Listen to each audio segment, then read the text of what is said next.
Right now, Today 50. we'll tackle tough times in The California. economic troubles facing San Diego will be the focus of Mayor Jerry Sanders' annual State of the Office City reports address a tonight. 60% hike in rapes where either one or both Will be a people. long process. UCLA researchers track the progress of 50 sarcoma patients using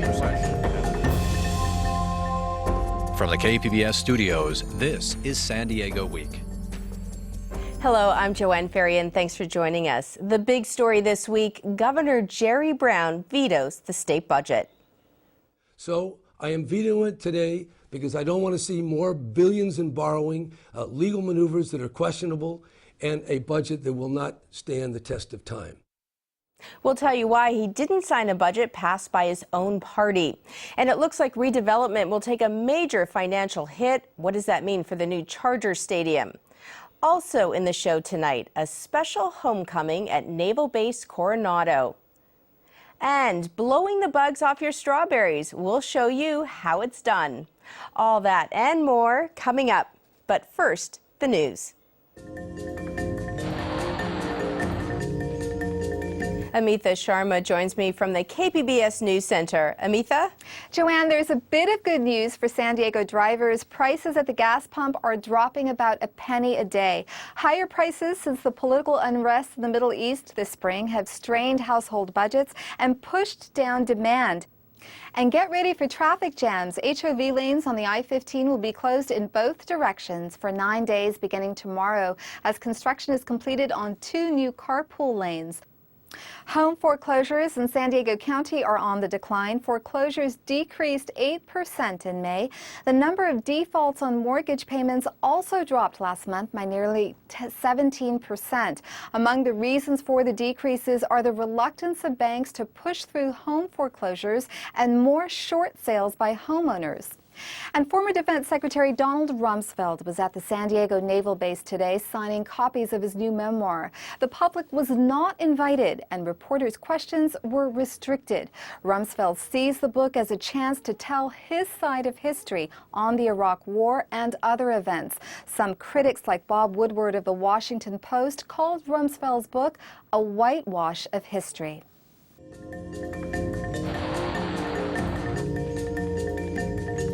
For the first time in 2 decades, California legislators met the constitutional deadline to pass the state budget. But the very next morning, Governor Jerry Brown vetoed that budget. The first time in California's history a governor has made such a move.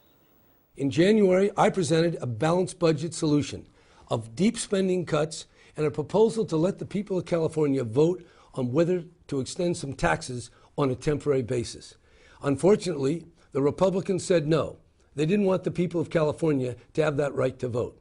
The Democrats, on the other hand, made some very deep cuts.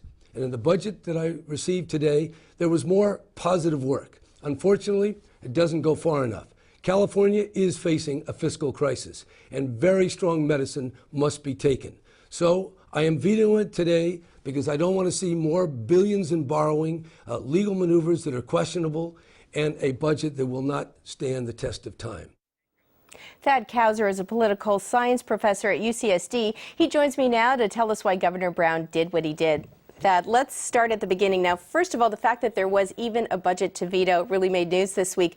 What changed so that we now had a legislature that actually passed a budget on time versus the past 20 years or so where this didn't happen? Well, we had a new rule. We met the constitutional deadline because the Constitution was changed by voters last year through Proposition 25, which did 2 things. It provided both the will and the way for legislators to pass a budget. So for the will was they don't get paid after if they're a day late, and they'll never get that money back.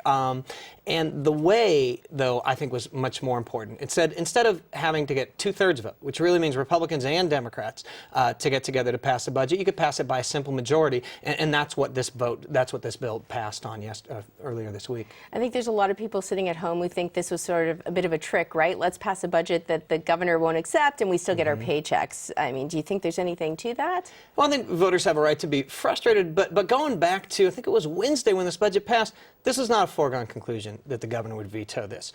This was a budget that the governor was silent and waiting, and it gave the governor a lot of what he wanted, just not everything, and he used his constitutional power to veto it. But I don't think the legislature is acting clearly in bad faith.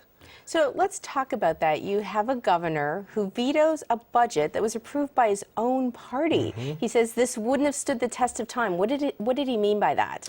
Well, I think he wants actually something from the other party. He wants this concession from Republican lawmakers to not to vote for a tax increase, but to put this tax increase up for a public vote. And so he's really, in a sense, sort of picking a fight with his own party in order to try to get something out of the other party. And in doing so, he's putting himself right in the middle of the political spectrum, which is where every governor wants to be. But he's also started this war and this skirmish with legislators who say now they won't confirm any of his appointments, and he says they should be part-time. So it hasn't been pretty this week. Let's talk about that vote that he wants to put to the public. What if that doesn't happen? What if voters say, okay, no, first of all, it doesn't end up on a ballot, or voters reject it? What happens to our budget? Well, the legislature would reconvene, and probably if the voters reject tax increases, legislators will go all the way with cuts. Now, it's important to step back and take a sense at how far we've come this year. January 1st, when the governor is sworn in and all the legislators are sworn in, we have a $25 billion state deficit. That's huge. Legislature passed $11 billion in cuts.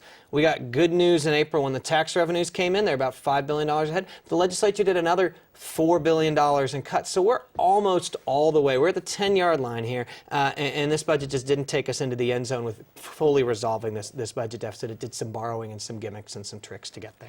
Let's talk about those cuts. We hear deep cuts, cuts, cuts. What are we talking about? Is it bigger classrooms? What's being cut? Well, so there are slight cuts to K through 12 education, but mostly our schools haven't been as hurt as other areas of state government, and that's because this is the area that all voters support. Well, we've seen big cuts to welfare paychecks, to lots of healthcare services. We've seen cuts to the community colleges, the CSU system, the UC cuts, both earlier in the year and even more this week in the proposed budget. So cuts all around in every other area of state government. Schools taking a bit of a hit and the state borrowing from them, but schools not being really shut down. So Governor Jerry Brown has said on the record that, look, if the voters don't approve this, we'll see more cuts, an all-cuts budget. You got to wonder, now, Jerry Brown, he was the governor when the people voted for Prop 13 back in 1978. Some would argue that's what sort of put us on this track. We have a state that really can't raise taxes, can't increase taxes unless we have this two-thirds vote. One wonders if Jerry Brown's been stewing all these years, saying, okay, this is the kind of budget that you get when you don't let us raise taxes or increase taxes. Is that just some sort of crazy theory? Or no, when he was a young man with his political career ahead of him, in fact, he was just running for governor that year, he decided to soften the blow to local governments and to voters by taking a state surplus, sending it down to local governments to make up what they'd lost with Prop 13. Now, he's in the twilight of his political career. He knows it, and that's kind of given him the power to stand tough and to not take anything that he doesn't think fixes this pain for the long term. And if it means making it clear to voters through major cuts, if we don't see any tax increases, we could see schools being hit and being closed early. And so finally has the power to sort of speak truth to power. Thad Kaiser, great. Thanks for being here. Thanks for having me.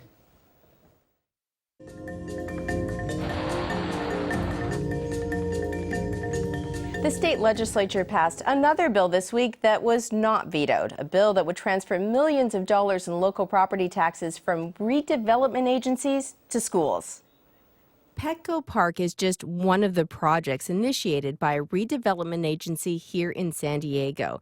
These agencies are arms of local government, and they use taxpayer funds to generate development.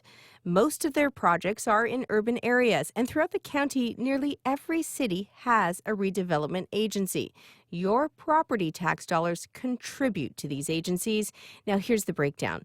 Most of your taxes go to local schools.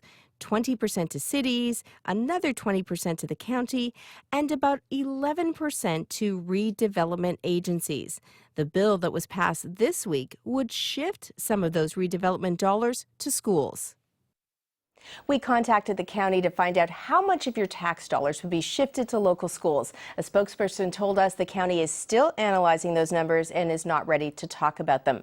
However, the city of San Diego has been keeping a watchful eye on this legislation and the impact it will have on city development. San Diego City Councilman Todd Gloria, who represents District 3, joins me now to talk more about this issue. Hi, Councilman. Thanks for being here. Thanks for having me. How much money in redevelopment funds will the city stand to lose if the governor signs this bill? Millions, many millions. We currently get about $200 million for redevelopment in our entire city, downtown, Barrio Logan, Logan Heights, City Heights, under this proposal. And of course, we're still trying to figure out those numbers. We stand to lose, anywhere to end up receiving somewhere between 10 to 40 million. It's a much smaller figure. And that's exactly why the state has put this in their crosshairs. It's an ability to bring in a lot of cash from the cities and take it up to Sacramento.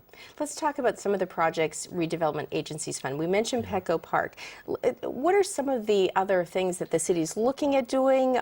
We hear a lot about the stadium. How would this impact that? Well, certainly it would impact the stadium. We've heard from the charters and from others that redevelopment would be a primary source to fund the stadium. But, I think about my own council district. I represent two redevelopment areas, North Park and City Heights. We've used those funds to breathe new life into North Park, rehab the historic theater that's there. It's brought in new jobs and businesses to that community. In City Heights, just this past Monday, our Project Area Committee, our citizens group, appropriated $5 million for new sidewalks and streetlights in their neighborhood. Projects that are also going on are year-round homeless shelter that we have worked so hard to develop will be funded with redevelopment funds. These are the projects that are at stake. Historic preservation, homeless services, affordable housing, neighborhood infrastructure. It's not just about stadiums. It's about stuff that really matters to neighborhoods. Fundamentally, isn't this a question of priorities? And I think it's what the governor first sort of argued when he introduced his budget, that you have a limited property tax pie. And he believes that those dollars should go to core services, schools, fire, police, etc., not for redevelopment. Isn't this really a philosophical question that voters or taxpayers have to answer? How do you make the case that we should spend money on redevelopment versus putting it into our schools? Well, budgets certainly are about priorities, but what I would say is that the term redevelopment is a very broad term. And so what do we think redevelopment pays for? It's job creation, it's blight elimination, it's affordable housing, neighborhood infrastructure. I think that these are things that people do think are priorities. Certainly when you think about our competitiveness for bringing jobs to San Diego, housing affordability is a big factor when businesses choose whether or not to come to San Diego. We have to have affordable housing. Redevelopment is our primary source of cash to do that. And so to lose that entirely would be really detrimental. Lastly, I would say, to any of the Sacramento politicians is that in this budget, there are still, my understanding, over $12 billion worth of cuts to programs. So eliminating redevelopment doesn't necessarily make it any better. $12 billion of cuts will hurt education, social services, and other things. So let's not get confused here. The budget, when you eliminate redevelopment, still hurts our kids and our vulnerable seniors and the disabled.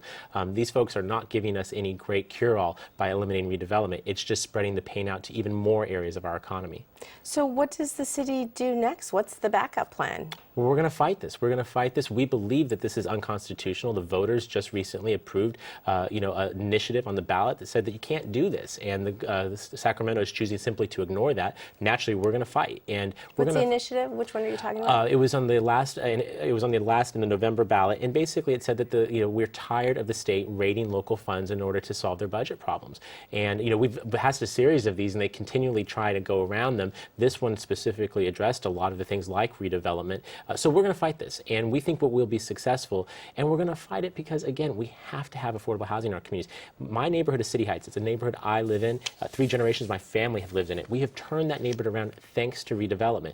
Whether you like redevelopment or not, ending redevelopment means that poor communities lose. No one can argue that point, and that's what we have to fight for. Todd Gloria, thanks for being here. Thank you. The Navy aircraft carrier responsible for bearing the body of Osama bin Laden at sea docked Wednesday morning at Naval Base Coronado, ending a 198-day deployment. Family and friends were there to welcome the more than 5,000 sailors and Air Wing personnel aboard the USS Carl Vinson. Photojournalist Katie Ufrat was there to capture the homecoming.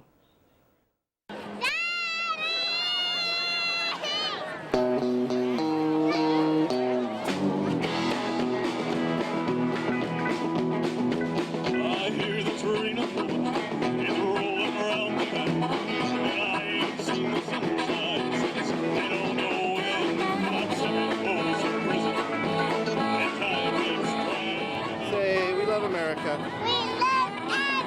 I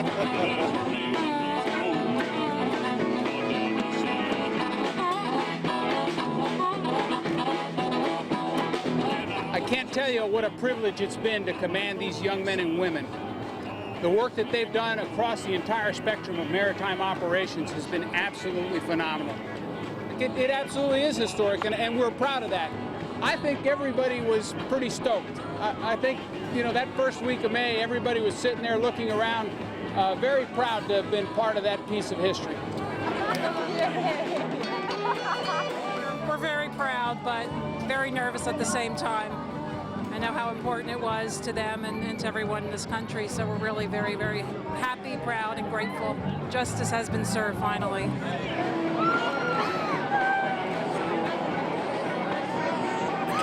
Right now, it's a very exciting time for America. It's a very exciting time for the Navy, and it's just great. It's an honor, a privilege to be a part of the USS Carl Vinson and the United States Navy. Born February 14th, so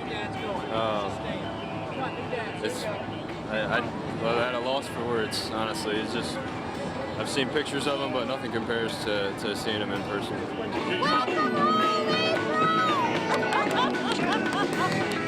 Your daddy's right up there. You ready? There you go, big guy. Right there.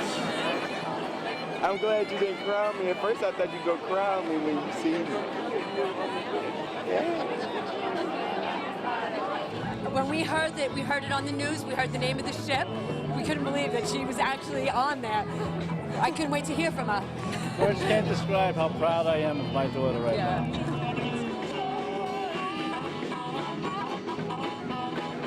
Welcome home, sailors.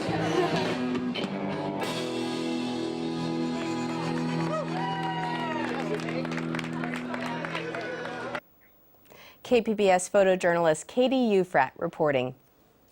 Well, if you're like most Americans, you'll eat about 7 pounds of strawberries this year. One San Diego farmer hopes you'll eat his strawberries because of the unique way he grows them.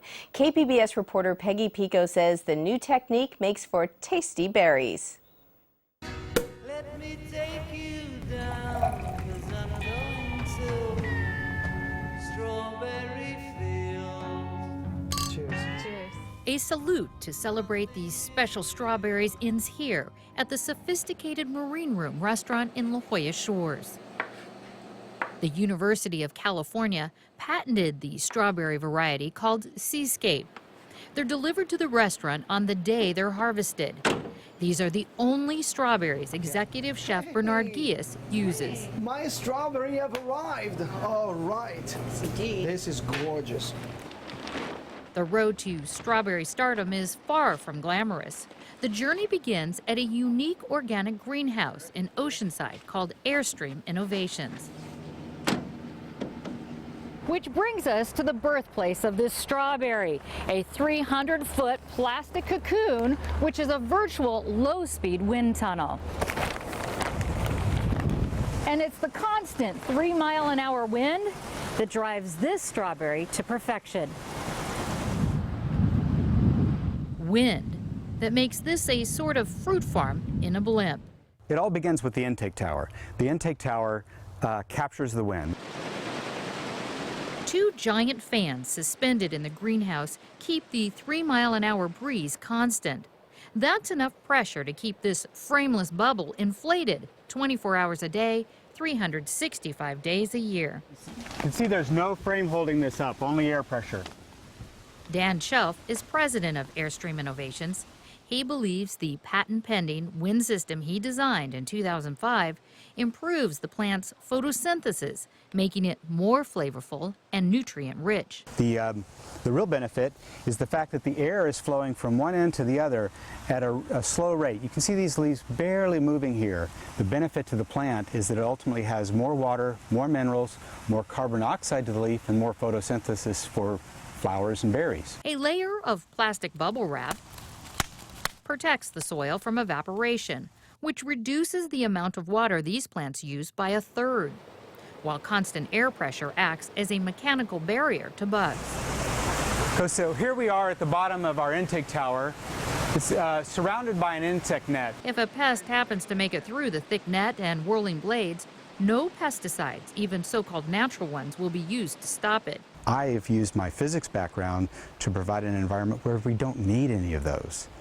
Instead, the cleanup is left to hungry ladybugs. Essentially, it would cost us more money to spray with anything than using ladybugs. Strawberries are San Diego's 4th largest cash crop and part of California's $2 billion strawberry industry. And Shelf's new approach hasn't gone unnoticed. He's come up with a very interesting technique because he's taken and using a lot of mechanical processes to make sure that no diseases or pests are in there where his crops are. So when someone does something that's mechanical and mechanically separates their crop, they're probably going to be a leg up on everybody else. But only if it's cost effective. You could grow strawberries very successfully here outdoors. If you want to take those strawberries indoors and use that kind of technology, it's just a matter of whether the results or the profit margin justifies the investment in the technology. I know from my numbers now it's cost effective. And given that it is cost effective, it will ultimately be the solution. A solution that's good for the taste buds and the environment, says Chef Bernard Guillas. His advice? Buy organic from a local farmer's market. How many farmers market do we have in San Diego? Ooh la la, 48. As Guillas puts the finishing touch on the strawberry Napoleano, it's clear the chef shares his passion with farmers like Chelf. I mean, I love what I do, I love what he does, and we love to share our passion.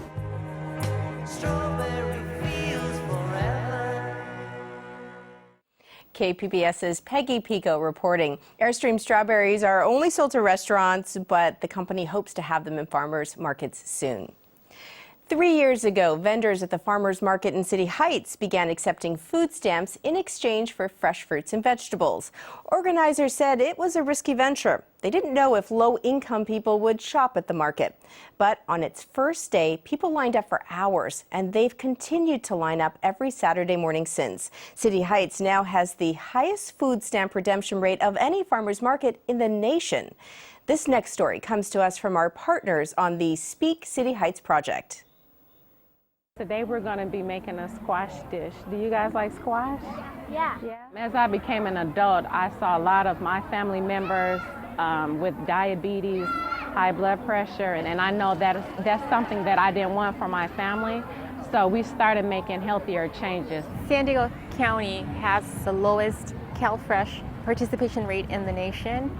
So there's a lot of efforts here in San Diego County, and particularly at City Heights, to make sure that we increase food security. Well, the City Heights Farmers Market has just been an absolute success as far as EBT and supporting the CalFresh program. Since the market started, there's been about $70,000 worth of EBT dollars spent at this market. Since we were certified to accept WIC and specifically EBT, and because of our partnership with IRC and having the Fresh Fund program, we really saw that it would be a benefit to communities to open up, to bring farmers markets, bring the fresh and local San Diego produce, California produce into communities that typically had never been served by a farmers market before.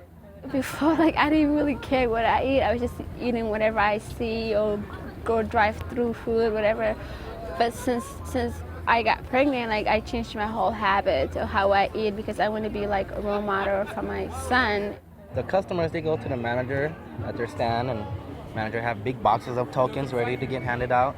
They swipe their EBT cards or their vouchers they gave back to them, and they exchange their tokens for that. They come to us and they pay with their tokens. It allowed me to expand my budget, my weekly budget or my monthly budget. I was able to get more fruits, vegetables, honey, eggs. People with low incomes, they need that, and we need customers too, so it works out both ways. This market is definitely unique just because of the nature of the community that we're in. It's probably the most diverse market that you'll see. To reflect that, we've really gone out of our way to try and find vendors who will sell a diversity of produce. We sell oriental vegetables, Thai, chili, Filipino, Japanese, Cambodian. It's pretty rare, yeah. If there is at your local supermarket, it's going to be expensive, really expensive. There can get Asian vegetable, and the other store we cannot get this vegetable. City Heights, the farmers market, has become a national model. So the whole idea now is being replicated in 5 other farmers markets. that accept EBT and that are also incentivizing the purchase of fruits and vegetables. You changed a lot, my whole family, what we eat on the table. That report came to us from Brian Myers and Megan Burks as part of the Speak City Heights project. Tomorrow marks the 3rd anniversary of the Farmers Market in City Heights. The market is open from 9 a.m. until 1 p.m. at Fairmont and Whitman Avenues. You can see more stories from the Speak City Heights project anytime on the web at speakcityheights.org. And now here's Amitha Sharma with an update on what KPBS is working on for next week.